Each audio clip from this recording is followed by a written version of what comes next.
देखो अभी एआई का बबल चल रहा है, वो बबल अभी फटेगा, और जब वो फटेगा ना, एक बार बबल जब फटता है, वहां पे अगर तुम रेडी हो जॉब क्रैक करने के लिए, लेने वो के लिए, तुम्हारी बेस्ट वो तुम्हारे लिए बेस्ट रहेगा।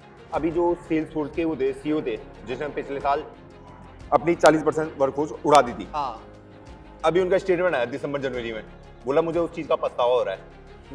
क्योंकि लोग ओवर एस्टिमेट कर लेते ना कई बार कि एआई ये भी कर लेगा, वो भी कर लेगा।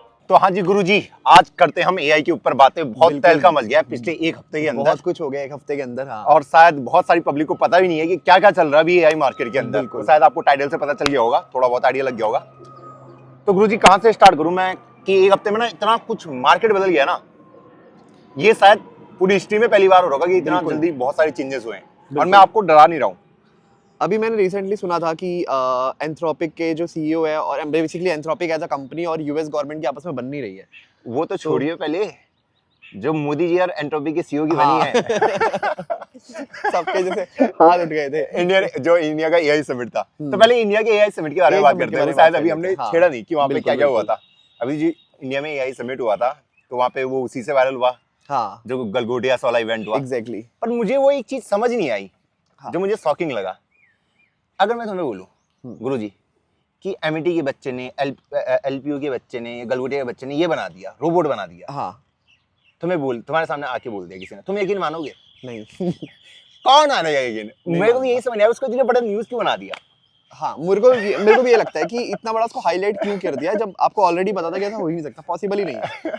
देखो, हम आपकी बेइज्जती नहीं कर रहे कि अगर आप टियर 3 कॉलेज में हो, पर रियलिटी हमें पता होनी चाहिए ना भाई। जब इतने फंडिंग के बाद भी लोग नहीं बना पा रहे हैं इंडिया में बना ही कहाँ है अभी तक? हाँ, इंडिया में कुछ नहीं हो पा रहा, तो एक कॉलेज, एक प्राइवेट इंस्टीट्यूट से हम क्या इतना वो कर रहे हैं, एक्सपेक्टेशन रख रहे हैं। तो वो मुझे थोड़ा वैसा लगा अजीब सा। मेरे को भी, मतलब आप कैसे इतने बड़े स्केल पे, जहाँ पे पूरी दुनिया आपको देख रही है, आप अपनी कंट्री की बेइज्जती करवा सकते हो ये कह के देखो इन्होंने बनाया है, और फिर चाइना ने ट्वीट किया कि ऐसा कुछ नहीं हुआ है, तो हमारा रोबोट है। और वो भाई उसके बाद गलगोटियास ने जो पलटे हो, मैम को भी निकाल दिया, ये कर दिया, पता नहीं क्या क्या हुआ उसके बाद। पता है, मुझे ऐसा पर्सनली फील होता है कि इंडिया ने एआई समिट होस्ट किया, एक अच्छी बात थी कि हाँ भाई इंडिया होस्ट कर रहा है, बट इंडिया का रिप्रेजेंटेशन ही नहीं था यार उसमें कोई भी, एक्सेप्ट कि हाँ ठीक है चलो मोदी बहुत अपफ्रंट था सबकी चीजों पे, वो अलग बात है, but in a way India का रिप्रेजेंटेशन कितना जीरो था। मतलब हमने अगर देखी कि जैसे गलगोटिया यूनिवर्सिटी के अलावा भी और भी जो वहाँ पे थे, बहुत ही बेसिक उस पे हैं अभी भी वो। नहीं, थोड़ा नहीं, सर्वम ने करा है काम। सर्वम ने बहुत अच्छा सर्वम ने ये नहीं करा है, और टोकन्स ऑप्टिमाइज किया उसने काफी। हाँ, वो तो जो उनका मॉडल है, जो उनका ऑडियो वाला मॉडल है, अगर उन्होंने कर दिया उसका वो अच्छे से काम, अगर वो सिर्फ स्पेसिफिक ऑडियो में चले गए ना, हाँ, क्योंकि अभी तो जो हमने जितना मैंने देखा वो काफी बढ़िया काम कर रहा है। और क्योंकि ऑडियो वाला जो फीचर है ना, उसको इम्प्लीमेंट करना, उन्होंने इवन लाइव वीडियो में वो ट्रांसलेट कर दे रहा है। ओके, लाइव वीडियो चल रही थी, उसको ट्रांसलेट कर दे रहा है, हिंदी इंग्लिश जो भी आपको अपनी बात समझ में अच्छा है फिर। तो सर्वम ने काफी सही काम किया। तो अभी तक मैंने सर्वम उतना इस्तेमाल नहीं किया, पर करूंगा एक बार। वेबसाइट वगैरह देखी थी मैंने उनकी, थोड़ा इशू थे वेबसाइट वगैरह में, पर बाकी तो मुझे उनका प्रोडक्ट तो अच्छा लगा, अगर मैं सच बोलूं। बहुत बढ़िया, कोई एक प्रोडक्ट इंडिया से तो आया कम से कम, जो अच्छा होना चाहिए। जिसे 20 बाकी कांग्रेस वाले पहुंच गए थे वहाँ कपड़े निकालते हुए। वो तो बहुत ही, मतलब मैं क्या बोलूं, अपनी खुद की कंट्री की जो बेइज्जती कर रहे हैं ना यहाँ पे, वो बहुत ही खराब है। मतलब खासकर जब पूरी दुनिया आपको देख रही है यार, सब आए हुए हैं, और सब मतलब हर कोई आपको फोकस पे, आप इंडिया पूरे फोकस पे था पूरे वर्ल्ड के, तब भी ये सब हो रहा था, तो बहुत बुरा था वो तो एक तरह से। और वो ऑकवर्ड मोमेंट जहाँ पे एंट्रोपिक की सीईओ सैम अल्टमैन का जो हाथ नहीं मिला पाए वो दोनों। आप लोगों को शायद पता नहीं होगा कि उन दोनों की बहुत गंदी लड़ाई है। सैम अल्टमैन जो एंट्रोपिक की जो भी सीईओ हैं। अब देखो यार, पिछले एक हफ्ते में पता क्या क्या हुआ। पहला जो कहानी स्टार्ट हुई, एंट्रोपिक ने एक वो करा, एक बहुत बड़ा ट्वीट लिखा। उन्होंने कहा यार जो हमारे मॉडल है ना, इनका कोई वो कर रहा है, गलत इस्तेमाल कर रहा है। ओके, ठीक है। सीधा उन्होंने टारगेट किया चाइना को, जो चाइना का डीप सीक हो गया, ऐसे उनके 3-4 मॉडल और हैं। सीधा उनको बोला कि भैया ये हमारे मॉडल के साथ छेड़खानी कर रहे हैं, यहाँ पे फ्रॉड वगैरह कर रहे हैं। ओके, अब वो जो फ्रॉड वर्ड था ना, उसमें एंट्रोपिक को इतनी गालियाँ पड़ी। अब वो फ्रॉड क्या था, मैं आपको पहले आप लोगों को समझाता हूँ। वो कह रहे थे कि भैया ये हमारे मॉडल का इस्तेमाल कर रहे हैं अपने मॉडल को ट्रेन करने के लिए। ओके, उन्होंने कुछ भी वहाँ पे ऐसा गलत नहीं किया। उन्होंने पूरी एपीआई की खरीदी है। ओके, ठीक है। अगर मेरे पास 50,000 अकाउंट भी हैं, मैं 50,000 अकाउंट से अगर तुम्हारी ईपीआई की खरीद रहा हूँ जो तुमने पेड कर रखी है, उसके बाद मैं मॉडल से जो भी सवाल पूछ रहा हूँ, वो जो उसका आंसर मुझे ला के दे रहा है, ओके, तो उस क्वेश्चन उस आंसर में मैं अपने मॉडल को ट्रेन कर रहा हूँ। इसमें गलत कहाँ है? नहीं है, क्योंकि तो आप बिल्कुल लीगल पाथ से आ रहे हो ना, है ना। वो कह रहे नहीं ये गलत है। और फिर वहां पे उन्हें गालियां पड़ना स्टार्ट हुई कि भैया ये तो गलत है, कहाँ तुम ऐसे किसी मॉडल का कैसे बोल सकते हो। अब पहले ये प्रूव तो करो कि भैया उन्होंने ये करा भी है। अब प्रूव कर भी दिया, गलत तो है ही नहीं। मॉडल किस चीज के लिए होते हैं जो तुम बनाते हो, उन्होंने कुछ ऐसा तो करा नहीं तुम्हारे साथ गलत। अब बहुत लोगों को लगता है कि ना कि वो क्वेश्चन पूछ रहा है और ये आंसर दे रहा है और अपने मॉडल को हम तैयार कर देते हैं तो हो जाएगा। नहीं, वो क्या कर रहे थे, जैसे कि मान लो उन्होंने कोई इमेज भेजी, उसको एक कुत्ते की इमेज भेजी और उसको पूछा कि ये क्या है। अब एक तरीका तो होता है कि मॉडल सीधा आउटपुट दे कि भैया ये कुत्ता है, कुत्ते के लिए 1 और कैट के लिए 0। ठीक है, तो उसने 1 भेज दिया कि ये डॉग है। तो इससे उस मॉडल को ट्रेन करने में दिक्कत होगी।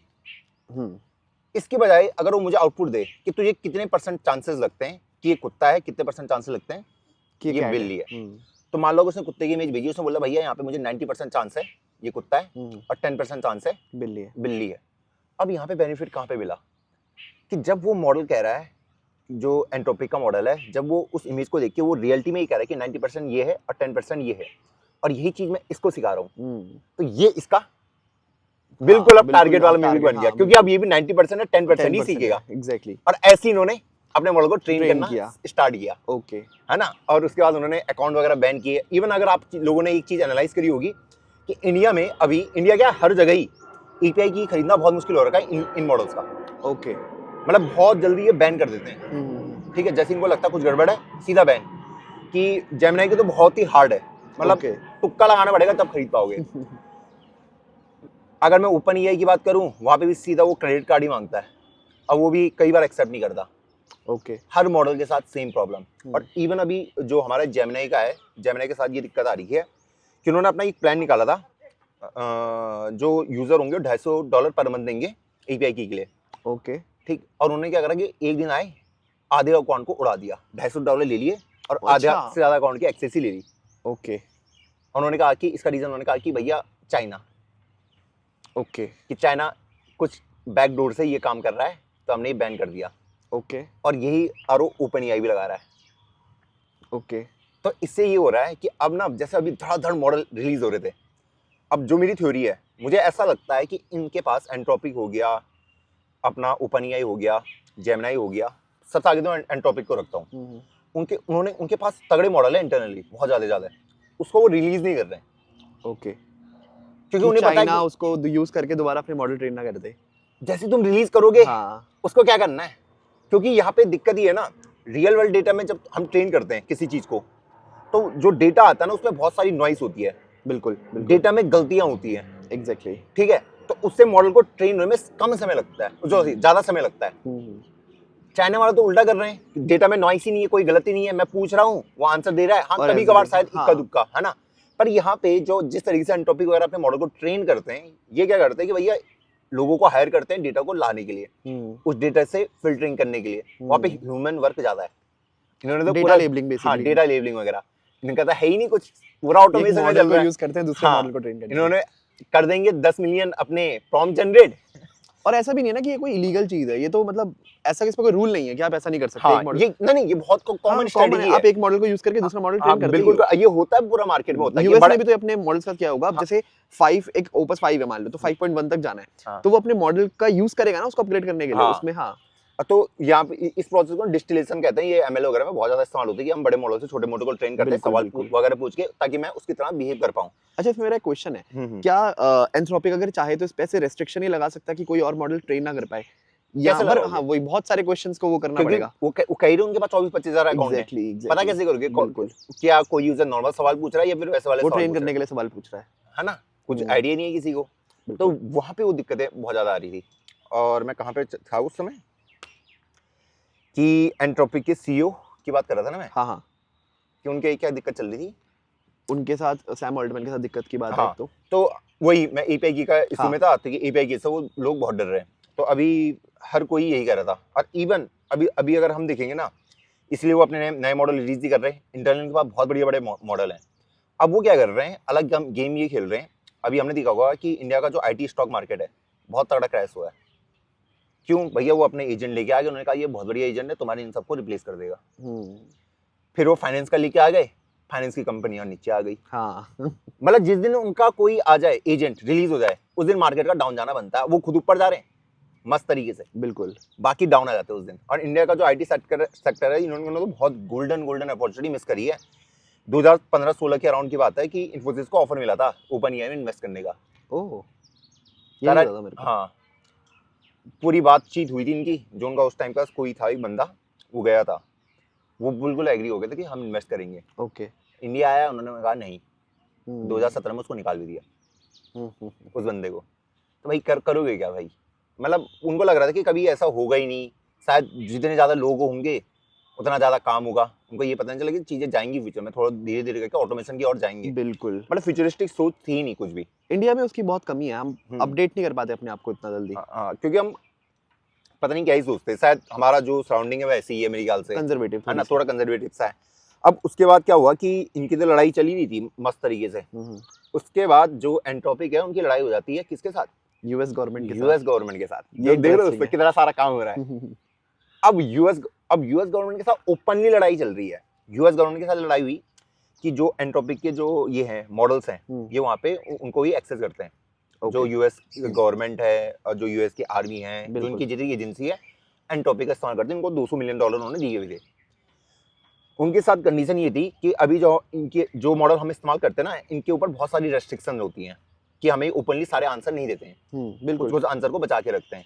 पर आर्मी के लिए वो चीज़ें खोल देते हैं ताकि उनकी रिसर्च एंड डेवलपमेंट जल्दी ग्रो हो पाए, क्योंकि हर किसी को इस टाइम पे वही चाहिए, कॉम्पिटिटिव एज चाहिए कि हम आगे रहे। तो उन्होंने आर्मी को वैसा वाला मॉडल दे रखा था। पर उसके बाद उन्होंने कह दिया कि हम 2 चीज़ों में आपसे एग्री नहीं करेंगे जो हमारा मॉडल होगा।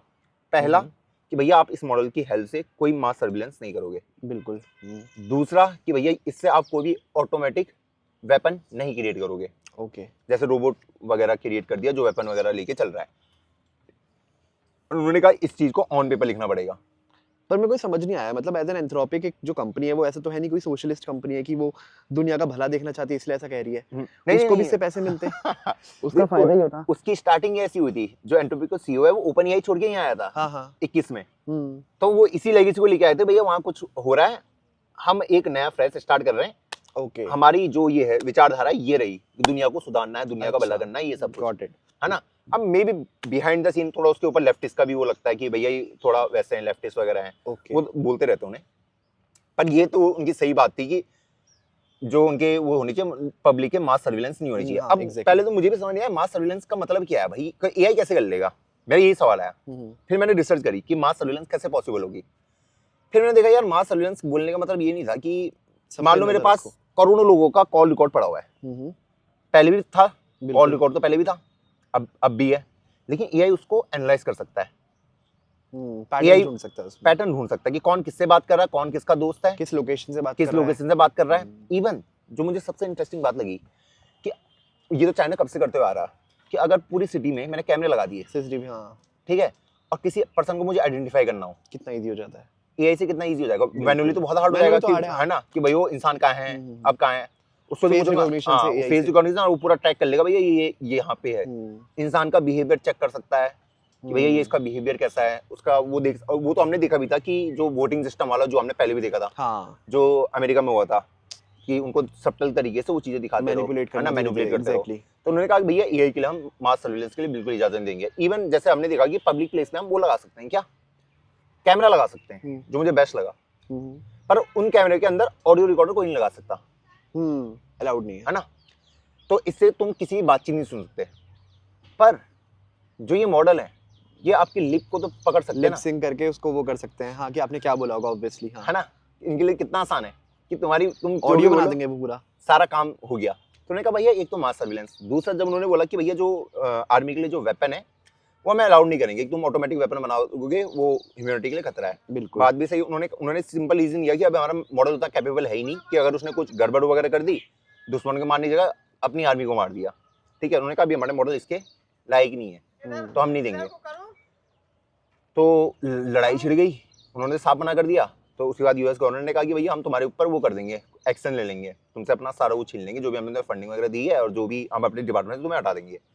उसने कहा था ठीक है, तुम्हें जो एक्शन लेना ले लो, हम तो अगर तुमने ये 2 टर्म अगर लीगल उसमें होंगी तभी हम मानेंगे, वरना नहीं मानेंगे। फिर भाई आज उठे ट्रम्प महाराज सुबह अच्छा आज सुबह से सीधा रेंटिंग करना स्टार्ट सीधा गल जाना शुरू एंट्रोपिक को। पता ही है भाई ट्रम्प भाई अलग ही मतलब इमेज ही अलग है ना, तुम्हें पता ही है कैसा है ट्रम्प, बहुत ही डोमिनेटिंग कैरेक्टर है। हाँ है ना, कि जिस दिन डोमिनेटिंग मुझे तो थोड़ा साइको सा भी लगता है कि मतलब उसके मन में जो आ जाए ना, मतलब उसके अंदर मुंह के अंदर कोई फिल्टर ही नहीं है। पाकिस्तान के प्राइम मिनिस्टर को कह रहा वो तो हमने तुम्हें बचा लिया इंडिया से, वरना तुम गए थे उस दिन, मर जाते, है ना। अब वही उसका, ठीक है। तो यही हुआ, तो उसके बाद एंट्रोपी ने अपना वो रिलीज कर दिया कि चलो कोई दिक्कत नहीं हमें, तुम जाओ। और उसके बाद यूएस गवर्नमेंट ने कहा डील नहीं हुई। हाँ, डील तो थी, कैंसिल कर दी कि हमारे यहाँ से हम रिवोक कर रहे हैं। अब दिक्कत ये है कि यूएस गवर्नमेंट क्या करती है कि जो इनके हाई एंड चिप्स होती है ना, उनमें उस पर दिक्कत करी इन्हें देने में। हाँ कि भैया अब ये एनवीडिया पे प्रेशर बनाएंगे, कुछ ना कुछ करेंगे। और इवन उसने इतना भी कह दिया कि भैया जो लोग हमारे साथ, जो भी अगर एंट्रोपी के साथ जुड़ा रहेगा वो हमारा दुश्मन होगा। ओके, कंपटीशन उसका कम करने की कोशिश कर रहे हैं। हाँ, मतलब तुम्हारा मार्केट खत्म करने की कोशिश कर रहे हैं, ठीक है। हम्म। इसलिए अब वहां से उनका रिप्लाई आया, उन्होंने कहा करके दिखाओ, ठीक है, हम तुम्हें कोड लेके जाएंगे। वहां तो गवर्नमेंट को कोड ले जाते हो। हाँ, ऑब्वियसली भाई अमेरिका अलग ही लेवल है, इंडिया में तो यूट्यूबर लड़ते रहते हैं कि भैया ये यूट्यूबर इसको गाली दे रहा, करते रहते हैं। वहां तो भैया कोई भी बिलियनर उठ के किसी पीएम को, सॉरी प्रेसिडेंट को गाली देते, एक बिलियनर दूसरे बिलियनर को, जैसे एलोन मस्क आता है कभी भी किसी को गाली देके चल जाता है, किसी भी बिलियनर को। इंडिया में करके दिखाओ भाई गायब हो जाओगे, काले देर देंगे लोग। अभी आप खुद ही देख रहे हो यार असनीर गोरो का क्या हाल करा। उसने थोड़ा एटीट्यूड दिखाया, उसने बोला थोड़ा दिखाता हूँ मैं वेस्ट वाला सीन, भाई उसको पूरा शांति करा दिया, मतलब उसको उसी कंपनी से निकाल दिया, सब कुछ करके। यही होता है भाई, है ना, बॉयकॉट ही कर दिया हाँ, पूरे तरीके से बॉयकॉट। अब इसके बीच में इनकी तो लड़ाई चली रही थी, किसकी, ओपन एआई, इनकी तो डेली लड़ाई चलती रहती है। तो अभी एंट्रोपी ने मस्त फंडिंग उठाई है, कुछ 90 बिलियन डॉलर के कुछ उठाए उन्होंने, और उन्होंने भी 100-110 बिलियन डॉलर उठाए ओपन एआई ने अभी 1-2 दिन पहले ही। तो अभी फंडिंग तो ये दबा के उठा रहे हैं। पर मुझे ये समझ नहीं आ रही, ये पैसे निकालेंगे कहाँ से, प्रॉफिट कहाँ से निकालेंगे?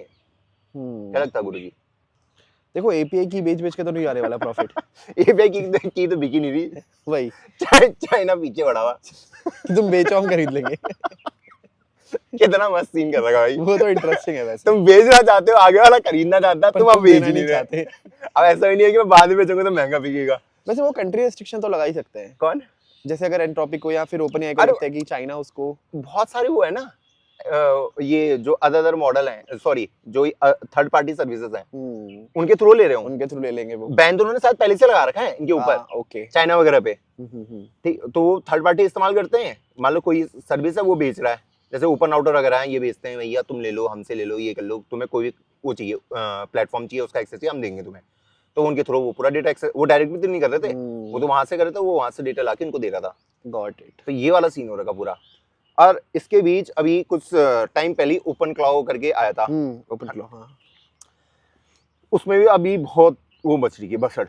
पहले उसका नाम क्लाउड मॉल था, मॉल क्लाउड था, है ना, ऐसी कुछ था। तो उसमें ये था कि तुम उसको अपने सिस्टम के अंदर इंस्टॉल कर दो, जैसे होता है, और उसको अपने पूरे रूट एक्सेस दे दो। हाँ, रूट एक्सेस दे दो, और उसके बाद वो तुम्हारे सारा काम कर देगा। तुम्हारे व्हाट्सएप मैसेज भेजना है, टेलीग्राम मैसेज भेजना है, जो तुम्हें कराना है, तुम्हें वेबसाइट बनानी है, सब बना के वो तुम्हें दे दे रहा था। अब यहाँ पे गड़बड़ होना, पहली रेड फ्लैग ये था कि अगर तुमने किसी चीज को रूट एक्सेस दे दिया भाई, वो भी तुमने एआई को दे दिया, भैया वो कुछ भी कर सकता है। एक बार भी उसने हेलुसिनेट किया तो गया सिस्टम, तुम्हारा सिस्टम गया। अभी ऐसी हुआ कि एक अब मुझे दुख इस बात का होता है, जो बड़ी बड़ी कंपनी के लोग होते हैं ना, वो भी इसको इस्तेमाल करे। चलो कोई नॉन टेक का बंदा है, वो करे इस्तेमाल, जिसे नहीं पता कुछ, है ना, तो वो करे, तो उसका उड़ गया तो क्या दिक्कत है ना, उसे पता ही नहीं था। अब मेटा के कोई लड़की थी और उसने कुछ अपने ईमेल वगैरह थे उसके पास पड़े हुए, तो उसने कहा इन ईमेल को वो कर दो, मतलब कुछ कर दो, मतलब सॉर्ट वगैरह कर दो, फिल्टर वगैरह। भाई उसने पहले देखा, उसने डिलीट मारना स्टार्ट कर दिया, ठीक है। ऐसे ही इसने एक और फैमिली के साथ किया, उसने कमांड दी ओपन क्लाउड को कि ये मेरा लैपटॉप है, इसकी फाइल को ऑर्गेनाइज कर दो, उसने भयंकर डिलीट मारना स्टार्ट। वो मतलब हेलुसिनेट कर गया, तुम गए काम से। एग्जैक्टली। और पहले लोगों को ये ध्यान देना पड़ेगा, जो ये सिस्टम अभी बन रहे हैं ना, ये डिटर्मिनिस्टिक नहीं है, नॉन डिटर्मिनिस्टिक है, कि जो आउटपुट तुम्हें वहां से मिल रहा है ना, जरूरी नहीं है वो आउटपुट तुम्हारे लिए फायदे के लिए हो। एग्जैक्टली, है ना, उसे क्या है, एक हेलुसिनेशन, एक गलत उसने अगर सोच लिया बस, और वो खत्म, वो पहले की इंस्ट्रक्शन भूल जाता, सिस्टम इंस्ट्रक्शन को, कि तुम्हें डिलीट नहीं करना, और फिर भी वो डिलीट करना स्टार्ट कर देता है। इवन वो कई बार डेटाबेस उड़ा देता, कुछ भी कर देता है। बिल्कुल, अभी तो ऐसी खबरें भी तो आई थी कि डेटाबेस उड़ा दिया, हाँ, इतना डेटा लॉस्ट हो गया वगैरह वगैरह। तो ये सब कुछ अभी पूरे एआई फील्ड में चल रहा है, ये सारी न्यूज़ है। तो फिर अगर यूएस गवर्नमेंट एंट्रोपी के साथ नहीं करेगी तो वो डील किसी और के साथ होगी। हाँ, ओपन एआई के साथ हो रही है, पर जिसके साथ भी करेगी, मेरे को लगता है वो उसको एक अपलिफ्टमेंट मिल जाएगा गवर्नमेंट की तरफ से। अपलिफ्टमेंट तो क्या ही करेंगे अब ये भी है ना, अब तो पूरा उसी का गेम हो रहा ही है। उसका है अब कि मॉडल किसके पास अच्छा है। हाँ, अब दिक्कत ये हो रही है कि एनवीडिया अभी ये चल रहा है कि अभी ना फ्यूचर के स्कोप में कंपनियों की फंडिंग बहुत तगड़ी बढ़ रही है। एक मैंने वो आर्टिकल पढ़ा था जहाँ पे उसने कहा था कि अभी जो हमारी ये है ना, ये जो चिप्स वगैरह हैं है ना, जो अभी महंगी होती जा रही है, ये महंगी क्यों हो रही है? रैम के प्राइस अगर आपने देखे होंगे बहुत बढ़ चुके हैं। एग्जैक्टली ठीक है, क्योंकि जो भी जितना भी सिस्टम है वो उन्होंने उसके लिए स्टोर करके रखा हुआ है कि लिए जीपीयू हम उससे पहले जीपीयू बनाएंगे, रैम बाद में बनती जाएगी आपकी। एग्जैक्टली अब इससे दिक्कत ये हो रही है कि जीपीयू बनाने के लिए पहले उनको इंफ्रास्ट्रक्चर चाहिए। इंफ्रास्ट्रक्चर बनाना है तो लोकेशन वगैरह चाहिए, लोकेशन चाहिए, लोकेशन अगर फाइनलाइज करते हैं तो वहाँ पे रॉ मटेरियल चाहिए, रॉ मटेरियल है भी तो वहाँ पे इलेक्ट्रिसिटी चाहिए।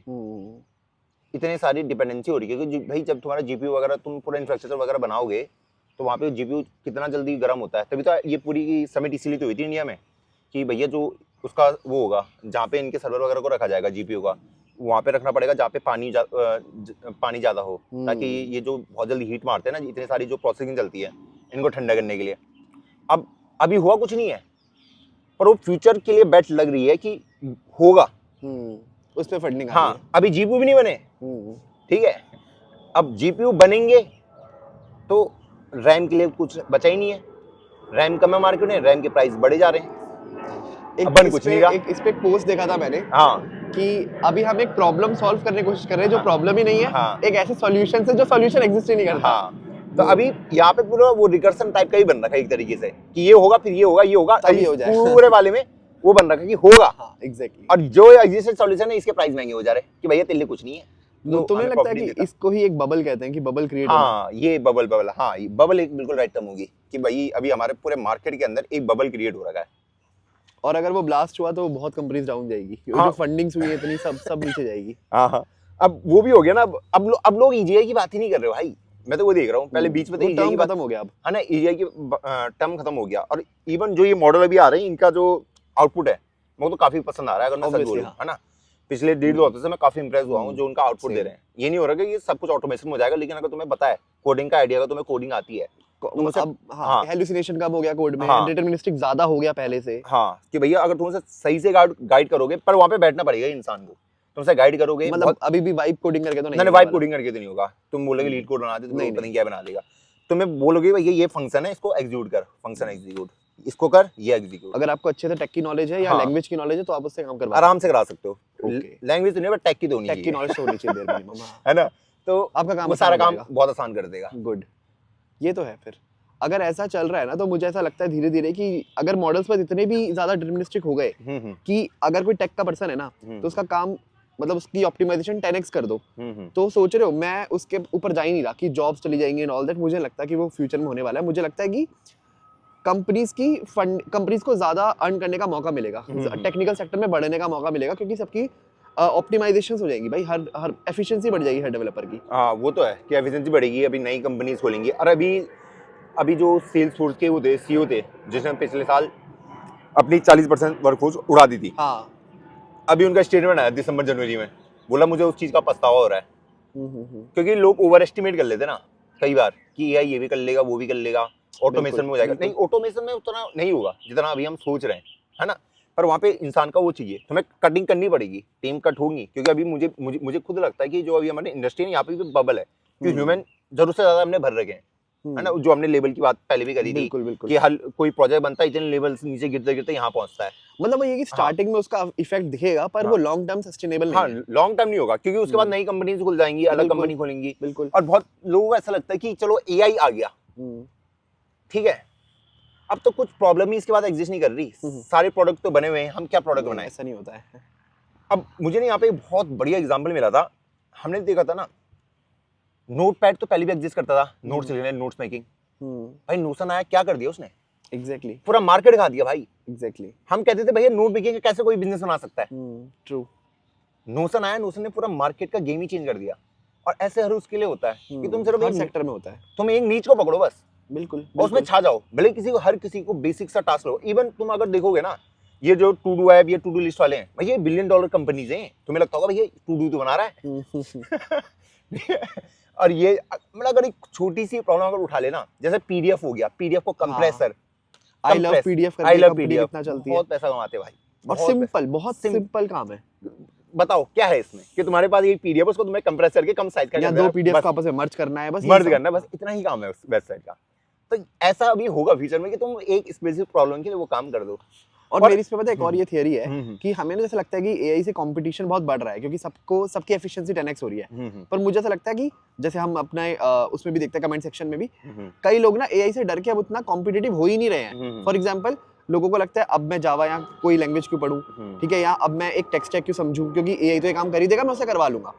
और जो लोग अभी भी कर रहे हैं मुझे लग रहा है कंपटीशन में वो रहेंगे और ये सारे बाहर हो जाएंगे, धीरे धीरे छट जाएंगे। ये तो बिल्कुल होना है कि यहाँ पे पता क्या हो रहा है, कोई बच्चा है वो पढ़ रहा है, ये बच्चा ही कुछ नहीं पढ़ रहा है, ठीक है, चलो मान लो इसको लगता है कि कुछ ऐसा है जो उसकी हेल्प कर देगा। हाँ, इसको लगता है कुछ जो कुछ है हेल्प नहीं, इसे मान लिया कि एआई सारी जॉब खा देगा, चलो हाँ, ठीक है, उसके बहाने हो ना पढ़ने के, बिल्कुल मैक्सिमम लोगों के यही बहाने, अगर तुम अपने दिल आत्मा से पूछोगे तो कंपटीशन कम। अब जो पढ़ने वाला बच्चा है ना उसको नहीं पता कि फ्यूचर में क्या होने वाला है, बिल्कुल, क्योंकि अभी फ्यूचर पूरा अनसर्टेन सबको ही लग रहा है, अनडिटरमिनिस्टिक। पर इसके साथ एडवांटेज अगर ये पढ़ रहा है ना और एआई से जो इसकी प्रोडक्टिविटी है ये 1 पढ़ रहा है, इसका 10 हो जा रहा है। एग्जैक्टली, और इन दोनों के बीच का गैप देख ले, वो यही लोग नहीं समझते, वो गैप वो बहुत ड्रास्टिकली बढ़ रहा है, बहुत जल्दी बढ़ जाएगा। और ये ही अगर एक साल तुम खुद देखो ना कि पहले फ्रेशर से कितना कम पूछा जाता था, अब फ्रेशर से एक्सपेक्टेशन कितनी बढ़ गई है।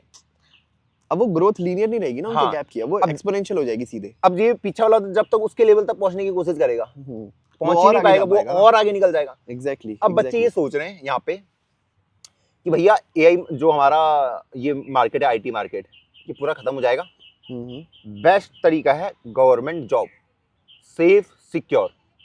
अब मैं इसके पीछे की थ्योरी बताता हूँ, ये सबसे बेकार आइडिया क्यों है। भाई गवर्नमेंट पैसे कहाँ से कमाती है? ऑब्वियसली लोगों से, टैक्सेस से कमाती है।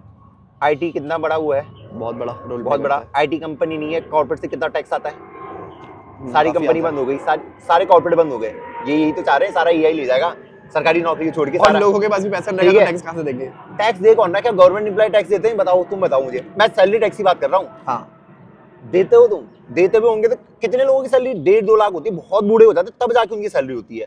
और गवर्नमेंट ने 12 लाख तो टैक्स जीरो का रखा है। हाँ। मोस्टली गवर्नमेंट जॉब वाले टैक्स फ्री हो गए। वही तो तुम देखोगे इंडिया का जो टैक्स है ना वो इतना कम हो जाएगा ना, अगर अभी 100 है ना तो सीधा 50 पे आ जाएगा, अगर ये आईटी सेक्टर, ये सारे सेक्टर अगर हट गए जिसको तुम्हें लग रहा है कि ऑटोमेशन में चले जाएंगे। अब गवर्नमेंट के पास पैसा ही 50 है, जिसमें से गवर्नमेंट को 40 तो गरीबों को बांटना है, ठीक है, और वो एकदम चेंज भी नहीं कर सकते, मॉडल चेंज ही नहीं होगा, ठीक।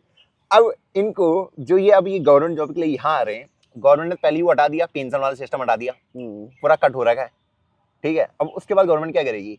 अभी इंडियन गवर्नमेंट ने क्या करा, अग्निवीर जो जब इंडियन जो अभी करंट गवर्नमेंट है, जब उन्होंने आर्मी तक को नहीं छोड़ा कि वहां पे अग्निवीर सिस्टम लिया है 4 साल का। तुम तो किस खेती मूली हो भाई?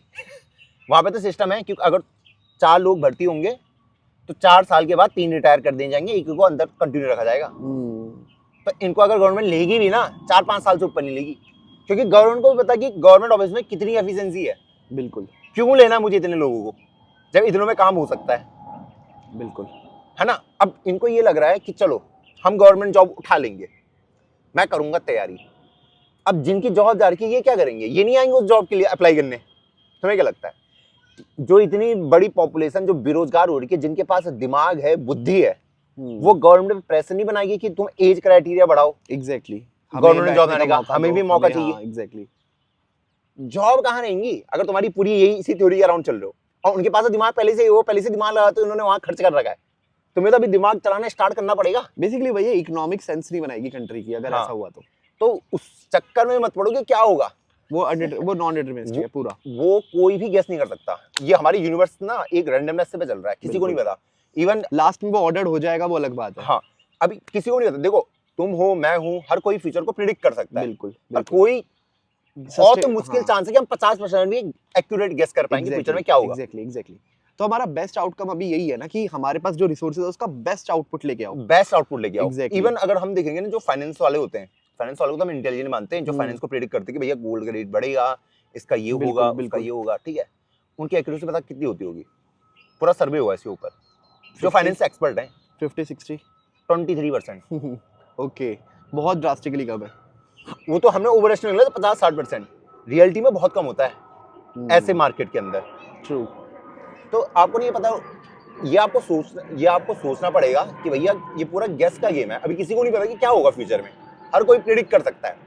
अब वो हम अपनी कन्वीनियंस के हिसाब से कुछ भी सेलेक्ट कर सकते हैं कि मुझे मेहनत करनी है, मुझे नहीं करनी। मेरे को लगता है कई बार हमारा कंफर्ट जोन ही बोल देता है यार ये करने का फायदा नहीं है। जैसे बचपन में नहीं होता था, हम बहाने ढूंढ लेते थे कि अब तो भाई अब तो नंबर आएगी ही नहीं, अब क्या पढ़ना, अब तो एआई आ गया, अब तो जॉब ही चली जाएगी। या जिनको चलो जॉब जाने का डर नहीं है ना, उनको पता है क्या होता है, उनको लगता है कि मैं एक लैंग्वेज क्यों सीखूं, मैं एक टेक्स्ट चेक क्यों सीखूं, क्योंकि मेरा काम तो आसान हो ही रहा है ना, मैं एआई से प्रॉम्प्ट लिखवा के काम कर ही लूंगा तो मेरा हो जाएगा। पर वो नहीं समझ रहे कि जो लोग वो अभी सीख रहे हैं ना, उनका कितना एडवांटेज होने वाला है। क्योंकि ऐसा तो है नहीं कि तुम वाइब कोडिंग कर लोगे, फाइनली तुम्हें एआई तुम्हारी हेल्प करेगा only if you know better than any other person, क्योंकि तभी तो तुम उसकी एफिशिएंसी को, मतलब उसको आउटपुट को उठा पाओगे, फायदा उसका उठा पाओगे। और आजकल ना जेन जी के हाथ में एक झुंझुना पकड़ा रखा सबने। मैं बताता हूँ क्या झुंझुना पकड़ा रखा, कि जेन जी बहुत बढ़िया है। देखो हर एक जनरेशन डेवलप होती है, ऑब्वियसली अपनी पुरानी वाली से बढ़िया ही होगी, ठीक है। और हम भी शायद जेन जी और उसके बीच में अटके हुए हैं कि हम कौन से, हमें भी नहीं पता, ठीक है, 97 98 के ही हम, ठीक है। उनके हाथ में झुंझुना पकड़ा रखा है कि जेन जी सिर्फ मीनिंगफुल काम करता है। हाँ, मैं ये पूछ मीनिंगफुल काम का पहले मतलब मुझे डिफाइन करके बताओ, क्या है वो मीनिंगफुल काम का मतलब? भाई काम तो काम ही होता है। अब बोलेंगे भैया वो वाला काम करना चाहते हैं जहाँ पे उनके पास अथॉरिटी आए, खोल ले अपना जाके बिजनेस, ले तेरी अथॉरिटी भाई। एग्जैक्टली भाई जो अभी प्रेजेंट वर्ल्ड है ना, उसको ऐसा ड्रास्टिकली चेंज नहीं होगा। वो उन्होंने क्या करा कि भैया ये लोग आलसी हैं, ठीक है, इनको बोल दो, इनको झुंझुना पकड़ो, तो मीनिंगफुल वर्क ढूंढो। बिल्कुल। अरे चलो एक नया वर्ड सीख लिया, मीनिंगफुल वर्ड, अथॉरिटी। अरे इंसान तो हम सेम ही है, हर कोई, एग्जैक्टली, है ना। पैसा सबको कमाना है, सब कुछ तुम्हें करना है। तुम खुद से सवाल एक बार पूछो, तुम्हें करना क्या है at the end of the day, कि तुम्हें बस यही बोल दिया जा रहा है कि भैया मीनिंगफुल काम ढूंढ रहा है, ये कर रहा है, मीनिंगफुल वर्क कर रहा है, ये कर रहा है। भाई ऐसा कुछ नहीं है, इंसान है, हर कोई इंसान ही है। थिंकिंग इवॉल्व होती है, सबकी होती है, पर ये नहीं है कि तुम्हें कुछ भी बोल के तुम्हारे आलसपन को जस्टिफाई किया जाए। बिल्कुल नहीं, है ना। ये बिल्कुल होगा कि जनजी की जो थिंकिंग होगी वो प्रीवियस जनरेशन से बहुत ओपन होगी, और जनजी से जो आगे जो जनरेशन आ रही है उसकी और ज्यादा होगी, और ओपन माइंडेड होंगे। बिल्कुल बिल्कुल। अब ये भी पूरा फैक्ट है कि इंसान धीरे धीरे आलसी बनता जाता है। पहले हमारे पूर्वज को देख लो भाई, कितनी मेहनत करते थे, जंगल फाड़ के, शिकार करके, फिजिकल वर्क कितना रहता था काफी। अब इंसान कितना, आप खुद देख लो, हम देख लो, हम कितना कम हिलते डुलते। बिल्कुल बिल्कुल। पहले के जमाने में, आज से अगर हम 25-30 साल पुरानी अगर वीडियो देखेंगे ना अपनी मम्मी पापा और की, तो मैं उस फोटो में मुश्किल से कोई मोटा आदमी दिखता होगा।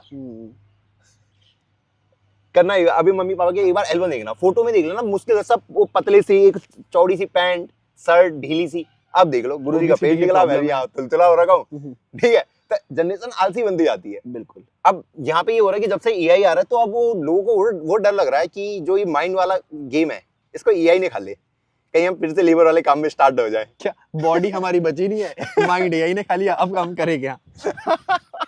अभी तक तो हमारे पास ये था ना कि हमारे पास दिमाग है, अब करना क्या है? वापस अब बॉडी बनानी पड़ेगी फिर। तो गुरुजी कॉर्पोरेट में क्या चल रहा है फिर एआई का? देखो कॉर्पोरेट में ना एआई बहुत सिंपल हो गया है, मतलब मेरे को लगता है एक वो आ गया कि हाँ भाई सब यूज कर रहे हैं, सबके पास अपने मॉडल्स हैं, कंपनीज ने सबको एपीआई की एक्सेसेस दे रखी है, कोई कर्सर यूज कर रहा है, कोई क्या कहते हैं क्लाउड यूज कर रहा है। जैसे फॉर एग्जांपल हम अपनी कंपनी में क्लाउड यूज कर रहे हैं अब, तो और उसको यूज करके एफिशिएंसी सबकी बढ़ रही है। मुझे नहीं लगता कि कंपनीज में या कॉर्पोरेट में, ज्यादातर कंपनीज में ऐसी कोई टीम में बात हो रही है कि यार कल को हमारी जॉब चली जाएगी क्योंकि ये तो काम कर रहा है, क्योंकि कोई भी वो काम पूरा नहीं कर रहा है, ठीक है, उसकी हम हेल्प ले रहे हैं बस स्टार्टिंग में, जैसे हमने बात की थी। काम तो कभी खत्म ही नहीं होता, काम कभी खत्म ही नहीं होता। और हाँ, हर जगह मतलब basically her phase of development में उसके हेल्प हो रही है। फॉर एग्जांपल पहले प्रोडक्ट टीम से हमारे पास एक रिक्वायरमेंट आई, तो प्रोडक्ट ने हेल्प लिया किसी भी एआई मॉडल का अच्छे से रिक्वायरमेंट लिखवाने के लिए। ये हमारे लिए काम अच्छा हो गया, क्योंकि पहले क्या करता था ना, मान ले मेरे को कुछ काम करवाना है, मैं प्रोडक्ट का हूँ, मैं थोड़ी सी डिस्क्रिप्शन लिख दिया, तेरे को दे दिया, अब तेरे को समझना है, तेरे को समझ नहीं आया उससे, फिर तू मेरे पास आएगा। पर एआई क्या करता है, उसको बहुत स्पेसिफिकली डिस्क्राइब करके लिख देता है, उसका काम भी हो गया, डेवलपर के पास अच्छे से डिस्क्रिप्शन आ गया, डेवलपर वो डिस्क्रिप्शन क्लाउड में पेस्ट करता है और उससे एक अच्छा टेम्पलेट जनरेट करवा लेता है। उसके बाद थोड़ा बहुत मैनुअल एफर्ट उसका खुद का भी है, पर एफिशिएंसी बहुत ज्यादा बढ़ जाती है। तुमने कोड लिख दिया, उसके बाद तुम कोड रिव्यू करवाओगे, उसके लिए एजेंट्स बने हुए हैं कि वो, उनके पास कुछ रूल्स एंड रेगुलेशंस है कि ये फुलफिल होना चाहिए तभी आपका कोड पास होगा, नहीं तो वो फेल कर देंगे। तो उस फेज में भी चला गया। अब प्रोडक्शन पे आपका कोड गया, तो आपके वो लगे होते हैं कि जो मॉनिटर करते हैं आपके कोड को, कि अगर कोई अलर्ट आ रहा है, कुछ आ रहा है, उसमें आपने एआई इस तरह इम्बेड किया हुआ है कि अगर मान लो कोई अलर्ट किसी पर्टिकुलर चीज का बार बार आता है तो उसको फ्लैग कर देगा, जाकर के कोड में डायरेक्ट चेंज कर सकता है। तो बहुत जगह बहुत फेजेस में उसका यूज हो रहा है, हर फेज में इनफैक्ट डेवलपमेंट के हम पढ़ते हैं ना कितने फेजेस हैं, requirement phase, development phase, maintenance phase, हर फेज में यही का यूज हो रहा है। और मुझे लगता है वहां पे अब ये डिटरमिनिस्टिक हो गया कि हाँ यूज तो करना ही है हर फेज में और एफिशिएंसी को बढ़ाना है। तो पहले जो हमारी साइकिल होती थी डेवलपमेंट की वो 14 डेज की होती थी, अब वो 7 डेज में खत्म हो जाती है क्योंकि जल्दी नए टास्क पिक हो पाते हैं। एग्जैक्टली, बस ये फायदा बहुत अच्छा हुआ है इसका। हाँ ये तो अब तुमसे ना कोई एक्सपेक्ट कर ही नहीं सकता कि टेम्पलेट कोड भी तुम खुद लिखोगे, तो तुमसे माना जाता है कि भाई तो ये तो तुम लिखवा ही लोगे ना। तो पहले जैसे हमने CRUD ऑपरेशन भी लिखना है ना, तो वो तो मैं मान के चलूंगा तो तेरे 2 मिनट में लिखवा दिया होगा। मैं नहीं कह रहा तू खुद जा करके गेट पुट पोस्ट ऐसे करके लिखेगा, तो वो एज्यूमेबल है, इसलिए टास्क की टाइमिंग्स कम हो गई है सबकी। ये चीजें मैंने अभी, क्योंकि ये सिर्फ वही रिफ्लेक्ट नहीं हो रही है कंपनी में। जैसे अभी मैं कोर्स पढ़ा रहा हूँ जेएनआई का, हाँ पहले ये होता था कि भाई पहले हमें मैनुअली पूरा कोड लिखना पड़ता था। ओके ठीक है, अब मैनुअली कोड लिखने में दिक्कत होती है कि तुम बहुत बड़ा प्रोजेक्ट नहीं बना सकते क्लास के अंदर, ओके क्योंकि अगर तुम बहुत बड़ा प्रोजेक्ट बनाओगे तो बहुत सारा कोड लिखना पड़ता था, तभी वो बन पाएगा। और क्लास में करना ही पॉसिबल नहीं है, बिल्कुल, वरना 3-4 महीने लग जाएंगे, एक ही प्रोजेक्ट बनता रहेगा। बिल्कुल ठीक है, अगर तुम मैनुअली कोड लिखोगे। अब मेरी टीचिंग की अप्रोच ना जेएनआई के लिए चेंज हो गई है। पहले जब मैंने छोटे प्रोजेक्ट बनाए वहाँ पे मैं मैनुअली कोड लिख के बच्चों को कंफर्टेबल फील कराया कि भैया ऐसे कोड लिखना है, उनके लिए रिक्वायरमेंट तो जावास्क्रिप्ट वगैरह आनी चाहिए। पहले मैंने कोड लिख दिया, हाथ से छोटे मोटे मस्त प्रोजेक्ट बनाए। अब मैंने कहा जब बड़ा ही बनाना है, अब मैं कितनी बार वो ड्रैग को ही बनाते रहूं, कितनी बार होना, उसके लिए 200-250 लाइन का कोड से क्या ही होगा। बिल्कुल। अब जब मैं भी पढ़ाता हूँ ना, तो मैं बच्चों को यही बोलता हूँ कि भैया पहले हम ना क्लास के अंदर 4-5-6 घंटे डिजाइन के ऊपर बातें करेंगे, क्योंकि जेएनआई के ऊपर अभी डिजाइन के ऊपर बातें नहीं चल रही है। हम इसका पहले आर्किटेक्चर पूरा क्रिएट करते हैं कि यहाँ पे क्या लूप होल होंगे, इसको कैसे ऑप्टिमाइज करना है, ये कैसे करना है, सारे जितने भी हमारे ऑपरेशन होता है उनको हमने बारीकी से पॉइंट बाय पॉइंट बना के, डायग्राम बना के सब कुछ फाइनलाइज कर दिया। एक बार हमने वो 5-6 घंटे में कर लिया, उसके बाद भैया एआई से हमने कोड लिखवा दिया। बिल्कुल। और एआई वो कम से कम 6-7 हज़ार लाइन का कोड लिख रहा है। ऐसे नहीं है कि तुम्हारे लिए छोटा, अरे अब बहुत अच्छे एआई बेगू भी करते हैं कि 6-7 हज़ार लाइन का कोड एक ही बार में लिखा दो। नहीं, एक ही बार में नहीं लिखाना भाई, उसकी भी स्ट्रेटजी होती है, वो भी हम डिस्कस कर रहे हैं क्लास में कि भैया ऐसे नहीं लिखा। अब बच्चे खुद ही समझदार हो गए कि भैया ऐसे नहीं करना, वो मुझे खुद बोलते भैया ये वाली स्ट्रेटजी यूज करते हैं, ऐसा करते हैं। तो अब ना वो चीज तरीका चेंज हो रहा है। अब इसका ये मतलब नहीं कि तुम्हें कोड लिखना नहीं आना चाहिए, उन बच्चों को ऑलरेडी आता है। तुम खुद का देखो, तुम्हें आता नहीं आता, मतलब अगर तुम्हें खुद आता है तो ही तुम लिखवा सकते हो। हाँ, सबसे अच्छी बात यही, वरना तुम बोलते हो ये कोड में लिखा गया है, मुझे तो कुछ समझ ही नहीं आ रहा है ना। तो तभी एक बड़ा प्रोजेक्ट जिससे तुम्हें हायर होने के चांसेस बढ़ पाएंगे। और मुझे एक और चीज लगता है, अगर आपको खुद कोड लिखना आता है तभी आप डिजाइन फेज बेस्ट कर पाओगे, वरना आप ऐसे लूप होल्स ढूंढ ही नहीं पाओगे। हाँ। ऐसे एज केस आप ढूंढ ही नहीं पाओगे। ये तो बिल्कुल सही बात है। अगर तुम्हें आता ही नहीं है, कोड ही लिखना आता, तुम डिजाइन करोगे क्या? 5-6 घंटे, क्योंकि 1.5-2 घंटे अगर मैं कोड लिखा दे रहा हूँ, अब 5-6 घंटे डिजाइन में मैं क्या बात करूंगा? क्योंकि डिजाइन वही लोग कर सकते हैं ना जिनको हर एज केस का पता है, हर उसका कंडीशंस का पता है जो अराइज हो सकती है। तो वो भी एक बात है। क्योंकि जब मैंने पिछली बार वेब डेवलपमेंट पढ़ाया था तो वहाँ पे कम से कम मुझे लीड कोड वाला प्रोजेक्ट बनाने में ही, और वहाँ पे मैंने मैनुअली कोड लिखा था, 30-35 घंटे लग गए थे। काफी बड़ा प्रोजेक्ट था, 30-35 घंटे। ठीक है। तो अब वो वाला नहीं करूंगा। और जब भी उससे भी बड़ा वो बन सकता था, अगर आप मुझे कोई कहिए उस प्रोजेक्ट को दोबारा बनाओ, तो ज्यादा मैं 10-12 घंटे लूंगा, जिसमें मैं 10 घंटे इन्वेस्ट करूंगा उसके डिजाइन पे। बिल्कुल। और 2 घंटा कोड लिखवा देगा। और उससे पहले वाले में छोटे-छोटे प्रोजेक्ट बच्चों से बनवा दूंगा कि भैया ये हमने एक CRUD ऑपरेशन का बना दिया, ये ऑथेंटिकेशन सिस्टम बना दिया, लोगों को समझ आ जाए काम कैसे होता है, काम कैसे हो रहा है। सिंपल प्रोजेक्ट, ये तुम्हारा टू डू ऐप बन गया, ये तुम्हारा बेसिक सा प्रोजेक्ट बन गया, ये ब्लॉग वाला बन गया। लेकिन जब अगर हमें बनाना ही है तो कुछ बड़ा सा प्रोजेक्ट बनाओ ना। यही तो बेस्ट यूज है एआई का। अब लोग इसको समझ आएगा कैसे हम इसे यूज कर रहे हैं प्रोजेक्ट बनाने में भी। अब जैसे अभी मैं आजकल वो देख रहा हूँ, LLM को बना रहा हूँ स्क्रैच से। ओके। तो मैंने बोला यार कैसे करूँ, क्योंकि मुझे पाइथन आती नहीं है। अब मेरा वो भी नहीं था यार, क्योंकि मुझे सच में ही सीखना था, मुझे डीप लर्निंग वगैरह आती है। मैंने कहा यार एक बार बना के देखते हैं LLM बनेगा कैसे।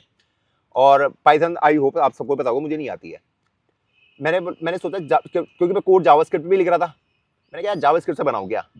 फिर मैंने कहा यार जावास्क्रिप्ट से बना के फायदा क्या होगा, मुझे स्पीड मिलेगी नहीं। और जो ये इनके पाइटॉर्च, टेंसरफ्लो वगैरह होते हैं वहाँ पे लाइब्रेरीज वो उसके अंदर प्रेजेंट है पाइथन के अंदर। ओके। और इवन जावास्क्रिप्ट के अंदर है, पर जावास्क्रिप्ट उतना सपोर्ट नहीं है। तो मैंने कहा छोड़ो भाई, C++ करते हैं, अपनी लैंग्वेज है, क्या ही हो जाएगा, कोड ही तो लिखना है। ठीक है। और कोड जब मैंने लिखना शुरू करा, कोड में कुछ है ही नहीं, सिर्फ मैट्रिक्स मल्टीप्लिकेशन है।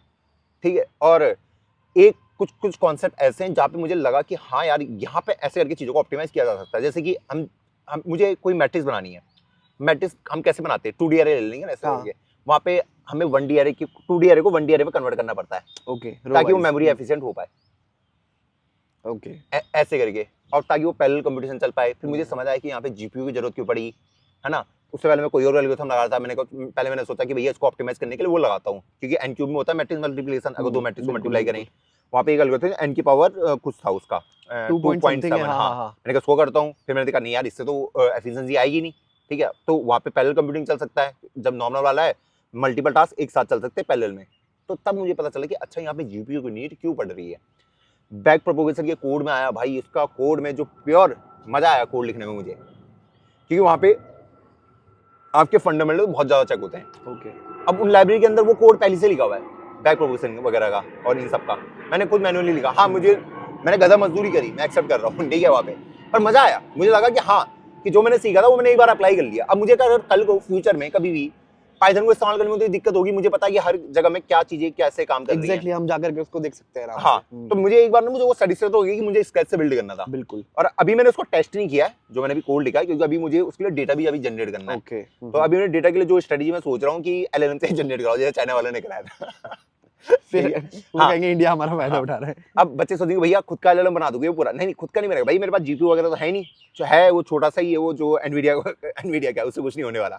तो मैं कभी फ्यूचर में बनाऊंगा आप लोगों के लिए वीडियो, ताकि आपको पता चले कि हाँ हमारे सामने किस चीज की दिक्कत है। एक तो इंफ्रा की बहुत ज्यादा दिक्कत है, रिसोर्सेज की बहुत ज्यादा दिक्कत है। मतलब अगर मुझे चाहिए भी होगा ना, तो मतलब मुझे आपसे 1.5-2 करोड़ का डोनेशन चाहिए होगा, तब जाके मैं उस डेटा को ट्रेन कर पाऊंगा। बिल्कुल। दूसरी दिक्कत है डेटा लाने की, डेटा कहाँ से मैं अलग अलग वेरिएशन का डेटा लेके आऊँ। अकेला मैं मैनुअल इंसान तो डेटा ला नहीं सकता, मुझे अलग अलग जगह से, अब हर चीज़ में ये है कि वो डिपेंड नहीं हो सकता कि भाई तू ही ला के दे मुझे डेटा, मुझे थोड़ा वैसा डेटा भी होना चाहिए। फिर मेरे पास फिर मेरे पास एक तरीका वो सोचा मैंने, यार फाइन ट्यून कर लो, पर यार मैंने बोला यार फाइन ट्यून करके मजा नहीं आएगा एग्जिस्टिंग वाला, तो मैंने कहा स्क्रैच से बिल्ड करते हैं, पहले एक छोटा सा अपना मॉडल पहले क्रिएट करते हैं वर्किंग वाला, और इसको पहले अपने लैपटॉप में चेक करता हूँ, लैपटॉप में टेस्ट कर लेते हैं। मुझे पता है मेरा लैपटॉप गर्म होगा, उसमें 8-10-12 घंटे लगेंगे, पर एक अगर मैंने बेसिक से भी बना दिया कि अभी जो मैं पहला वाला फेज पे बना रहा हूँ, मैं सिंपल ये बना रहा हूँ कि भैया वो करा मैंने अपनी प्रॉब्लम स्टेटमेंट सेलेक्ट। हम क्या करते हैं, मुझे अगर ट्विटर पे पोस्ट करना है, लिंक्डइन पे पोस्ट करना है, मैं लिख देता हूँ, मुझे लगता है यार ग्रामर में कुछ मिस्टेक होगी, पहले उसको कॉपी करो, चैट जीपीटी बोल भाई ग्रामर सुधार दे, उसको पेश करा, पेश करके अब अगर आप लोगों ने एनालाइज किया होगा सबका टोन, मैक्सिमम लोगों का टोन मैं उसकी बात नहीं कर रहा हूँ, सिंबल वगैरह की, वो पोस्ट का टोन सबका सेम होता है, सबका पोस्ट का टोन, क्योंकि आप जितना भी पेस्ट करोगे ना वो उसका एक एवरेज आउटकम ही देगा आपको, तो उसका टोन हमेशा सेम ही रहेगा थ्रू आउट। वो तो हर लोगों का तुम्हें टोन सेम दिखेगा, सेम वैसी मिस्टेक हर किसी को उसमें तुम्हें दिखेगी। तो मैंने कहा ये वाली प्रॉब्लम तो बढ़िया है, तो मैंने कहा इसके ऊपर बनाता हूँ कि वो सिर्फ मेरे ग्रामर को सही करेगा। मैंने जो मिस्टेक करी है पहले इस प्रॉब्लम को पकड़ते हैं कि छोटी प्रॉब्लम है, यहाँ पे पहले मैंने एनालाइज किया ना कि कितना वो लगेगा, कितने डेटा की नीड होगी, क्या ये मेरे कंप्यूटर पे बनाना पॉसिबल भी है या नहीं है, कि मैं चला गया। पहले मेरे पास था कि मैं पाइथन को जावास्क्रिप्ट पे कन्वर्ट करूँ, जावास्क्रिप्ट को पाइथन में, ये भी बना सकता था, ऐसी मतलब छोटे मोटे में कुछ बना सकता था, पर मैंने कहा यार ये वाला जो प्रोजेक्ट है ये ज्यादा मीनिंगफुल है मेरे लिए, बिल्कुल है ना, जहाँ पे मुझे बहुत ज्यादा डेटा की नीड भी नहीं, डेटा फिर भी चाहिए मुझे, मतलब 1 लाख तक का डेटा चाहिए मुझे, फिर भी 1 लाख तक का, ताकि उसको ट्रेन कर पाऊँ, और ट्रेनिंग में बहुत टाइम लगेगा, 8-10-12 घंटे तो अप्रॉक्स लगेंगे मेरे कंप्यूटर को जितना मेरा है, जबकि मेरा तो मैकबुक है दोस्त। हाँ बढ़िया है, पर मेरे को लगता है कि एक बार अगर हमने एलएलएम को स्क्रैच से बिल्ड कर लिया ना, तो एक तो लर्निंग बहुत अच्छी हो जाएगी स्टूडेंट्स की भी और हमारी खुद की भी, ठीक है। और दूसरा जैसे लोगों को समझ आएगा ये चीज कि सिर्फ जानना कि एलएलएम कैसे बिल्ड होता है उतना ही काफी नहीं होता, रिसोर्सेज की कितनी रिक्वायरमेंट होती है, इसलिए सिर्फ 2 ही कंट्री चाइना और यूएस है जो इसमें आगे है, और बाकी कंट्रीज अभी नहीं आ पाती है। वही अभी बहुत सारा वही चल रहा है अभी तो। और गुरुजी क्या चल रहा है बाकी तो बस एआई का डर है। नहीं ऐसा कुछ नहीं है, हम एआई के बारे में जब बात करते हैं ना तो हमें पता होता है कि इंडस्ट्री अभी क्या चल रहा है, इंडस्ट्री में मैक्सिमम हमें ये पता हो सकता है, हम फ्यूचर को थोड़ा सा जैसे हमने बोला प्रिडिक्ट कर सकते हैं। ऑब्वियसली हम भी गलत हो सकते हैं, आप लोग भी गलत हो सकते हो, पर ना प्रिडिक्शन का एक ये पॉइंट होता है कि आप चीजों का ट्रेंड देखते हो एटलीस्ट, ठीक है। अगर मैं अपनी बात करूँ, कॉर्पोरेट में डेवलपमेंट की बात करूँ, तो मुझे पता है ट्रेंड यहाँ जा रहा है कि मॉडल तो यूज होने ही है अब, तो तुम्हें कम से कम इतना तो बेसिक आना ही चाहिए। अगर तुमने आज तक जेनीआई नहीं पढ़ा, कुछ भी नहीं पढ़ा, तो तुम्हें ये तो बेसिक आना चाहिए कि तुम्हें भाई मॉडल्स कैसे यूज करते हैं, एपीआई की कैसे लेते हैं, अच्छे प्रॉम्प्ट कैसे देते हैं कि तुम्हारे को अच्छा आउटपुट मिले। अब इसमें सिर्फ वाइब कोडिंग की या प्रॉम्प्ट इंजीनियरिंग की बात नहीं कर रहा, बट ये देखना कि जो एआई ने जनरेट किया उसको मैं अपने कोड में इंटीग्रेट कैसे कर सकता हूँ। हर चीज एआई की परमिशन, मतलब बेसिकली हर चीज एआई का यूज नहीं कर सकता मैं, राइट। कभी कभार मुझे खुद का मैनुअल एफर्ट लगाना पड़ेगा। तो ये सब चीजें ना हमें, मेरे को पता लगता है इसे ट्रेंड कहाँ जा रहा है एटलीस्ट, ठीक है। तो मैं ये कह सकता हूँ कि भाई एटलीस्ट अभी कुछ सालों तक ना तुम्हारी जॉब बिल्कुल सेफ है, तुम एटलीस्ट प्रोडक्टिव हो जाओगे अगर तुम टेक में अच्छी नॉलेज हासिल कर लोगे, और this is the prime time, ऐसा मुझे लगता है। ये प्राइम टाइम है दोस्त। देखो अभी एआई का बबल चल रहा है, वो बबल अभी फटेगा, और जब वो फटेगा ना, एक बार बबल जब फटता है वहां पे अगर तुम रेडी हो जॉब क्रैक करने के लिए, हाँ, लेने वो के लिए, तुम्हारी बेस्ट वो तुम्हारे लिए बेस्ट रहेगा। जैसे अभी एजीआई का बबल फटा, ठीक है, अभी एआई का बबल फटेगा कि एजीआई का कोई बात नहीं कर रहा। जैसे अभी सेल्सफोर्स वालों को पता चलेगा ना गलती करी, इतने सारे ले ऑफ करके। ये भी बिल्कुल रियलिटी है कि भैया कंपनी ओवर हायर करके रखती है अपने उसमें, वो भी कटिंग होगी, लेकिन उसके बाद आपका फिर से वो बैक टू नॉर्मल हो जाएगा। और मेरे को इस पे एक बार हंसी आती है, लास्ट वीडियो में जब हमने बात की थी ना एआई कॉन्स्पिरेसीज में, स्पेसिफिकली जब हमने बोला था कि भाई तुम्हारी जॉब नहीं खाने वाला अभी कोई एआई, तो लोग मैंने देखा कितने इमोशनल है एआई के बारे में। लोग कमेंट कर रहे हैं कि अरे वो बच्चा है, वो अभी ट्रेन हो रहा है, तूने क्लॉड को देखा है क्या, वो कितना है, तुम सबकी जॉब जाएगी, तुम दोनों की तो पहले जाएगी। लोग ये बात समझ ही नहीं पा रहे हैं कि उनकी जो नॉलेज आती है ना बहुत छोटे उससे आती है, कि एक छोटे से बबल से कि उनको इतना पता लग गया, या फिर एक ट्रेंड का पता लग गया कि हाँ भाई ये हो रहा है वो हो रहा है, तो एआई सीख जाता है। क्या जो बच्चे ये कमेंट कर रहे हैं मैं उनसे पूछ रहा हूँ एग्जैक्टली आप खुद से सोचो, क्या उनको नॉलेज है एआई की, डीप लर्निंग की, एलएलएम मॉडल काम कैसे करते हैं? अगर उनको ये नॉलेज है तो मुझे लगता है वो खुद से ऐसी बात बोलेंगे। बताओ भाई, उनको ये नहीं पता वो डीप लर्निंग में काम कब से चल रहा है, कितने समय से चल रहा है, ये मॉडल कब से ट्रेन हो रहे हैं। और मेरा वही क्वेश्चन है, आज तक कोई जॉब खाई गई है अभी तक? मतलब नॉट, मैं ये नहीं कह रहा कि जॉब कभी रिप्लेस नहीं हुए हो आप लोग, या आपको फायर नहीं किया गया, पर क्या ऐसा कोई भी अभी कंपनी है या कोई भी ऐसी प्रोडक्ट है जो एआई को यूज करके फुल ऑटोनोमस पे काम कर रहा हो, बिल्कुल ऑटोनमस पे काम कर रहा हो? बीच में तो वो आ गए थे, उन्होंने वाला वर्ड दिया था, जीरो एम्प्लॉय कंपनी। हाँ, ऐसी एक कंपनी बता दो जीरो एम्प्लॉय हो। उन्होंने उसने बोला था कि और पैसे कमा रही हो। हाँ, पैसे कमा रही हो, वो खुद नहीं कमा पा रहे जो मॉडल लेके आ रहे भाई अभी।